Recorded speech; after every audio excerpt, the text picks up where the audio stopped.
এটা কিন্তু it is not দৃষ্টান্তমূলক শাস্তি হওয়া দরকার। দৃষ্টান্তমূলক শাস্তির কথাও কয়েকদিন আগেই আমাদের বলেছিলেন অপর্ণা সেন। মমতা শঙ্কর বললেন যে কি ধরনের শাস্তি হওয়া উচিত, এবং তিনি আরো বেশ কয়েকটা বিষয়ের ক্ষেত্রে উল্লেখ করলেন। কিন্তু যে ঘটনাকে কেন্দ্র করে তিলোত্তমা, সে তিলোত্তমার বাবা মাকে আক্রমণ করায় কুণাল ঘোষকে এবার নিশানা করলেন তাপস পালের স্ত্রী নন্দিনী পাল।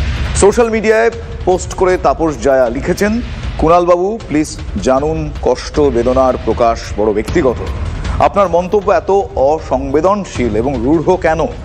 দোষী কি একজন, নাকি বাবা মা কাঁদছেন না মানে তারা তাদের মেয়েকে মেরেছেন? কুণাল ঘোষকে প্রশ্ন প্রয়াত প্রাক্তন তৃণমূল সাংসদ তাপস পালের স্ত্রী নন্দিনী পালের।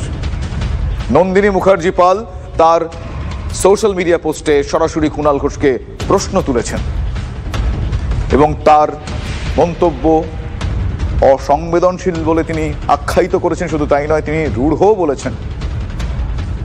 বেশ কয়েকটা অত্যন্ত গুরুত্বপূর্ণ বিষয়ে তিনি মনে করেছেন এবং সে প্রশ্ন তিনি আজ তুলেছেন। নন্দিনী পাল, যার পোস্ট নিয়ে কথা বলছিলাম, আপনাদের জানালাম তিনি এই মুহূর্তে আমার সঙ্গে টেলিফোন লাইনে রয়েছেন।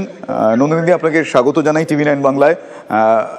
আপনি এই আপনার পোস্টে বড় বেদনার কথা লিখেছেন এবং যে ঘটনাকে কেন্দ্র করে সত্যি খুব সংবেদনশীল ঘটনা। এখানে আপনি বেদনার প্রকাশ, সংবেদনশীলতা ইত্যাদি বিষয়গুলো তুলেছেন। একটু বলবেন এরকম কেন মনে হলো? আমি নিজে একজন মেয়ে, আমি নিজে একজন কন্যা সন্তানের মা। আমি যখনই এই তিলোত্তমার ঘটনা হয়েছে, আমি তার মুখের মধ্যে আমি আমার নিজের মেয়ের মুখ দেখেছি।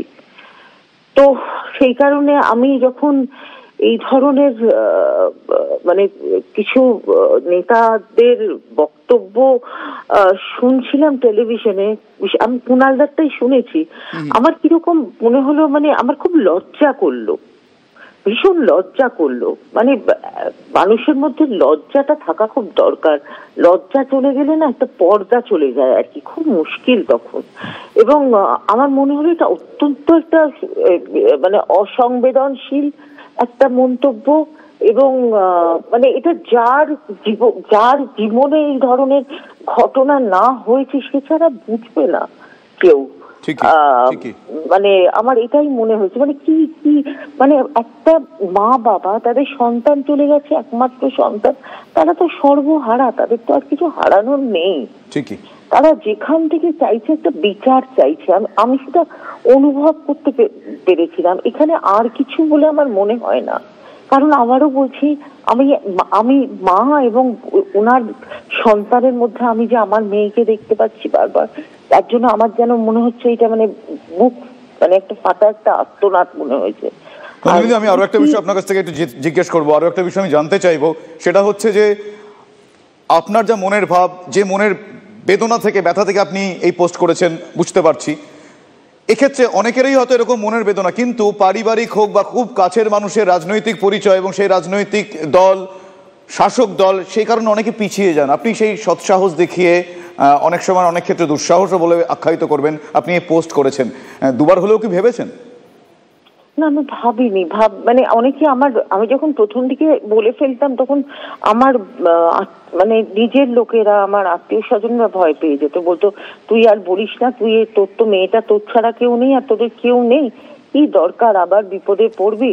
তো আমি বললাম যে আমার খালি মনে হয় যেটা সত্যি সেটা যদি আমি না বলি, দিনের শেষে তো আয়নার সামনে তো দাঁড়াতে হবে না, আর এইটা বলবো না কেন? এটা তো ভুল। আমি মানে আমি ওই তো অত কোনো পলিটিক্যাল ভিউ থেকে বলিনি। যে অন্যায় করবে আমি বলবো। আর আমার এখনকার যা অবস্থা দেখছি তৃণমূল দলটির, আমার খুব লজ্জা করে যে একটা সময় আমার স্বামী এই দলটি করতেন, যদিও উনি সেটা মানে হাড়ে হাড়ে বুঝে গেছেন চলে যাওয়ার আগে, কিন্তু আমার খুবই লজ্জা করে। মানে আমি এটা মানতে পারলাম না। নন্দিনী, আপনি কুণাল ঘোষের কথা উল্লেখ করেছেন। আমি তালিকা বড় করতে চাই না, সত্যি কোনো রকম উদ্দেশ্যও নেই। আমি আপনাকে একটা কথা বলবো, এক্ষেত্রে ফিরহাদ হাকিম, তিনিও সরাসরি আক্রমণ করেছেন তিলোত্তমার বাবা মাকে, তিনি আক্রমণ করেছেন অন্যদিকে কল্যাণ বন্দ্যোপাধ্যায়। নন্দিনী, আপনি প্লিজ আমার সঙ্গে একটু থাকুন টেলিফোন লাইনে, একবার আপনাকে আমি শোনাতে চাই তারা কি বলেছেন এই বিষয়ে, একটু শুনুন প্লিজ। সঞ্জয় রায় এতদিন কোর্টে যা যা বলেছে সমস্তটা বলার সুযোগ পেয়ে রাজ্য সরকার বলছে ফাঁসি চাই, চাপে পড়ে সিবিআইও বলছে ফাঁসি চাই, বাবা মা বলছেন ফাঁসি চাই না। এ তো বামপন্থী, অতি বাম, জুনিয়র ডক্টরদের একাংশ, তাদের কথাগুলো প্রতিফলিত হচ্ছে অভয়ার বাবা মার মুখ থেকে। তাহলে কি এই সঞ্জয় রায়কে প্রোটেকশন দিচ্ছেন, বাঁচিয়ে দিতে চাইছেন তারা বাবা মা? এটা হয়? দুদিন বাদে শুনবো জেলে শীতকাল বলে সঞ্জয় রায়কে তারা কম্বল আর সোয়েটার দিতে গেছেন, তার দুদিন বাদে শুনবো জেলে পুষ্টিকর খাবার খাওয়ানোর জন্য ওনারা সঞ্জয়ের জন্য খাবার নিয়ে যাচ্ছেন। এটা হচ্ছে কি? এদের আচরণ, ভূমিকা অত্যন্ত রহস্যজনক। এর সঙ্গে কার কার জড়িত আছে, কি কি জড়িত আছে, এই গোটাটা তদন্তের আওতায় আনা দরকার। উনি কি দেখেন, আমরা অত্যন্ত সহানুভূতি ওনার প্রতি। ওনার মেয়ে এরকমভাবে মারা গেছে, আমরা সবাই তার প্রতিবাদ করছি এবং আমরা সবাই ফাঁসির সাজা চাই যে খুনি তাকে। কিন্তু তার মানে ওনার পুত্রীর শোকে এমন কিছু বলা উচিত না যেটা ওনার এখতিয়ারের মধ্যে পড়ে না। উনি এখন হয়ে গেছেন যাদের পাল্লায় পড়েছেন, এবার ওনারা পলিটিক্স করছেন তাকে নিয়ে, এটা ঠিক না। মুখ্যমন্ত্রী ওনার দয়ায় বা যে দলগুলো রয়েছেন লেফটিস্ট, তাদের দয়ায় কিন্তু মুখ্যমন্ত্রী পদে ওখানে বসে নেই। মুখ্যমন্ত্রী বসে আছে, বাংলার মানুষ চেয়েছেন তাই ওই চেয়ারে বসে আছেন, কারোর দয়ায় বসে নেই, বাংলার মানুষের সমর্থন নিয়ে বসে আছেন। এবং আমি আবার ওনাকে বলবো যে আপনি আপনার এখতিয়ারের মধ্যে থাকুন, নিশ্চিতভাবে ন্যায় চাইেন। এবং আমিও অত্যন্ত দুঃখিত সিবিআই যেভাবে করেছে, কিন্তু তার মানে এই নয় যে আপনাকে দিয়ে যা বলাবে আপনি তাই বলবেন। এটাতে আপনার নিজের যে মানুষের যে সহানুভূতি আপনার উপরে, সেটা নষ্ট হয়ে যাবে। আজকে উনি চাইলেন না, তার মানে উনি কি চাইছেন যে এরকম তাহলে ডেথ সেন্টেন্স হবে না? অন্য মহিলাদের ক্ষেত্রে যদি রেপ করে খুন করে তাহলে তাদের সেই দোষীদের মৃত্যুদণ্ড দেওয়া হবে না, এটাই উনি চাইছেন। যেহেতু ওনার মেয়ে রেপ হয়ে মারা গেছেন বলে অন্য মেয়েদের ক্ষেত্রে যদি এরকম কোনো ঘটনা ঘটে তাহলে তাদের সেই আসামিদের খুনিদের খুন করা ডেথ সেন্টেন্স হবে না মনে হচ্ছে। আসলে ওনাদের এখন রাজনীতির মধ্যে ঢুকে গেছে, এটা নিয়ে ওনারা খুব ভালো রাজনীতি করতে শিখেছে। I am sorry to say, কিন্তু নাও দে আর ইন পলিটিক্স, কমপ্লিটলি পলিটিক্স। বিকাশ ভট্টাচার্যের কথা আর ওনাদের কথা এক হয়ে গেল। আপনাদের ব্যাক টু ব্যাক শোনালাম। আমার সঙ্গে এই মুহূর্তে টেলিফোন লাইনে রয়েছেন নন্দিনী পাল। নন্দিনী, আপনি শুনলেন, আপনি শুধু কুণাল ঘোষের কথা উল্লেখ করেছেন, কল্যাণ বন্দ্যোপাধ্যায় তিনি বলছেন তারা রাজনীতি করছেন, ফিরহাদ হাকিম এখতিয়ার বোঝাচ্ছেন, এখতিয়ারের পাঠ দিচ্ছেন। আপনি কিছুক্ষণ আগে বলছিলেন যে তাপস পাল, আপনার স্বামী, যিনি তৃণমূল কংগ্রেসের সঙ্গে যুক্ত ছিলেন, তিনিও তার মৃত্যুর আগে দুঃখ প্রকাশ করে দিয়ে গিয়েছেন। আপনি নিজেও কিছুক্ষণ আগে বললেন মানে সাধারণ মানুষের তাহলে এখতিয়ার কি কি, এটা আমি যেমন জানি না এখতিয়ার কি কি আমাদের বলা উচিত। আমিও তো সাধারণ মানুষ, আমার সত্যিই জানা নেই। আর আমি ভালো করে শুনলাম কুণাল বাবুরটা, অ্যাকচুয়ালি না মান আর হুঁশ নিয়ে তো মানুষ হয়, আর চেহারা মানুষের মতো হলেই তো মানুষ হয় না। ওটা কোনো মান হুঁশের কথা আমার মনে হলো না। আর ববিকে আমি ভীষণ ভালোবাসতাম এবং অন্যরকম জানতাম। আমি আমাকে না খুব অবাক, যত দিন যাচ্ছে এইসব মন্তব্যগুলো না কিরকম অবাক করছে আর কি। কি বলছে, একটা মা বাবা সন্তানকে নিয়ে কি করে পলিটিক্স করতে পারে, এখানে দল কি হয় জানো তো। আমার এটা মনে হয় যখন মানুষ যখন সর্বহারা হয়ে যায় না, তার এখন একটাই, আমি এর শাস্তি চাই। তখন না যেখান থেকে একটা আশার আলো পাওয়া যায়, আমাদের মতো সাধারণ মানুষরা না সেটাই আমরা আঁকড়ে ধরতে চাই। এখানে কোনো দল বলে কিছু নেই, এখানে আমার মেয়ের বিচার চাই। আমি তো এটাই ওনাদের। আপনি বারবার আন্তরিকভাবে তিলোত্তমাকে আমার মেয়ে বলে সম্বোধন করছেন। আমি সেই কারণে আপনাকে এই প্রশ্নটা করছি যে আমাদের প্রত্যেকের বলছো, আমি যখনই তিলোত্তমা বলো আমি আমার মেয়ের মুখটা দেখি।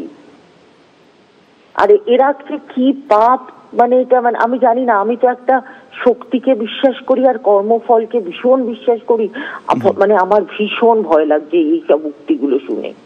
নন্দিনী, এখনো পর্যন্ত তিলোত্তমার দোষী বলে যাকে আমরা জানতে পেরেছি এখনো পর্যন্ত সেই সঞ্জয় রায়, তার যা শাস্তি হয়েছে এখনো পর্যন্ত আদালত যা সিদ্ধান্ত নিয়েছে, আপনি তাতে খুশি?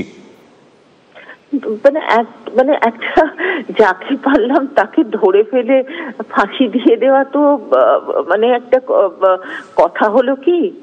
এটা মানে ও মানে গলায় হেডফোন নিয়ে হেলতে দুলতে গেল, ওই ঘরে ঢুকলো, মেয়েটির সাথে ওই রকম পাশবিক অত্যাচার, যার চোখ দিয়ে জল বেরোয়নি, রক্ত বেরিয়েছিল। হ্যাঁ, ও একা করে ফেললো। নন্দিনীদি, আপনি এটা যখন বলছেন, আপনি তার মানে প্রচ্ছন্নে আপনি এটা যখন বলছেন নন্দিনীদি, আমি বুঝতে পারছি খুব বেদনার সঙ্গেই বলছেন, আমাদের প্রত্যেকেরই সেই কষ্ট কম বেশি, কিন্তু আপনি কি ব্যক্তিগতভাবে মনে করেন যে একা এই সঞ্জয়ের পক্ষে এই ঘটনা ঘটানো সম্ভব নয়, তাই কি বলছেন? সম্ভব, এটা সম্ভব না, এটা সম্ভব নয়। নন্দিনী, আপনি কিছুক্ষণ আগেই বললেন যে তৃণমূল কংগ্রেস দলের এই মুহূর্তে যা পরিস্থিতি, সেই কষ্ট আপনার স্বামী তাপস পাল তিনিও একটা সময় প্রকাশ করে গিয়েছেন বেদনার কথা। তাহলে এখন আপনি মানুষের কথা বলছেন, মানুষ তাহলে আশার আলো দেখবে কি করে? 2026-এ বিধানসভা নির্বাচন রয়েছে, প্রস্তুতি নিচ্ছে সব দল, সেক্ষেত্রে এই ধরনের ঘটনাগুলো আদৌ প্রভাব ফেলবে বলে আপনার মনে হয়? বিকল্প কি? আমি সত্যি মানে বলতে পারবো না, তবে এইটুকু আমি জানি, মানে দেখো, সবকিছুরই শুরু আছে, সবকিছুরই শেষ আছে। এইটা হলো, এইটাই হলো ধর্ম একটা। হ্যাঁ, তো হয়তো কালকেই কিছু হবে না, কিন্তু এরম যদি চলতে থাকে তাহলে মানে একটা তো শেষ তো তখন একটা হতেই পারে, আর হবে না কেন, সবেরই শেষ আছে।